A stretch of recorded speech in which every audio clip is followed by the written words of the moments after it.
സംസ്ഥാന വ്യാപകമായി നടത്തിയ ഓപ്പറേഷൻ ഡി ഹണ്ട് സ്പെഷ്യൽ ഡ്രൈവിൽ 112 പേരെ പോലീസ് അറസ്റ്റ് ചെയ്തു. MDMAയും മറ്റു മയക്കുമരുന്നുകളും പിടിച്ചെടുത്തു.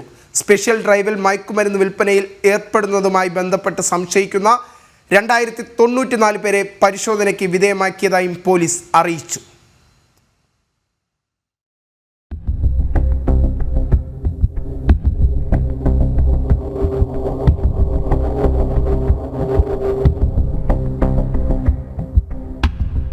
ഓപ്പറേഷൻ ഡി ഹണ്ടിന്റെ ഭാഗമായി സംസ്ഥാന വ്യാപകമായി നടത്തിയ സ്പെഷ്യൽ ഡ്രൈവിൽ മയക്കുമരുന്ന് വിൽപ്പനയിൽ ഏർപ്പെടുന്നതായി സംശയിക്കുന്ന 2094 പേരെ പരിശോധനയ്ക്ക് വിധേയമാക്കി. വിവിധ തരത്തിലുള്ള നിരോധിത മയക്കുമരുന്ന് കൈവശം വെച്ചതിന് 109 പേർക്കെതിരെ കേസുകൾ രജിസ്റ്റർ ചെയ്തു. 112 പേരാണ് അറസ്റ്റിലായത്.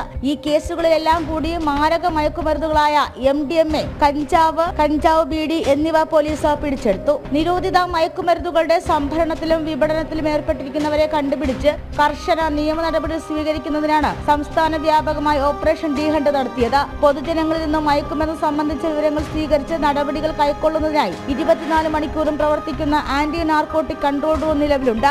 മയക്കുമരുന്നിനെതിരെയുള്ള നടപടികൾ ശക്തമാക്കുന്നതിന്റെ ഭാഗമായി ക്രമസമാധാന വിഭാഗം ADGPയുടെ നേരിട്ടുള്ള മേൽനോട്ടത്തിൽ സംസ്ഥാന തലത്തിൽ ആന്റി നാർക്കോട്ടിക്സ് ഇന്റലിജൻസ് സെല്ലും NDPS കോർഡിനേഷൻ സെല്ലും റേഞ്ച് അടിസ്ഥാനത്തിൽ ആന്റി നാർക്കോട്ടിക്സ് ഇന്റലിജൻസ് സെല്ലും പ്രവർത്തിക്കുന്നുണ്ട്. ജനം, തിരുവനന്തപുരം.